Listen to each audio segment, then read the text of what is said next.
Hi hello, আজকে চলে এসেছি এমন একটা জায়গায় যেখানে কিন্তু 100% ভেজ খাবার পাওয়া যায়।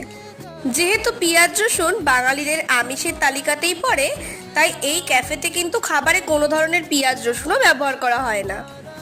আমি সেদিনকে একটা medium veg overloaded pizza order দিয়েছিলাম, যেটার সাইজ তোমরা দেখতেই পারছো।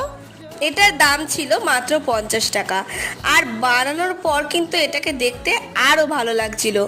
এইটা আমাদের স্মল পিৎজাটা নয়, এটা কিন্তু মিডিয়াম পিৎজাটা, সাইজটা ঠিকই ছিল দাম আন্দাজে।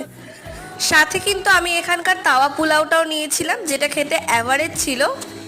আর এই পিওর 100% ভেজ ক্যাফেটা কিন্তু কল্যাণী জেআইএস কলেজের সামনেই রয়েছে। আজকের জন্য এটুকুই, ভালো লাগলে সাবস্ক্রাইব করে দিও।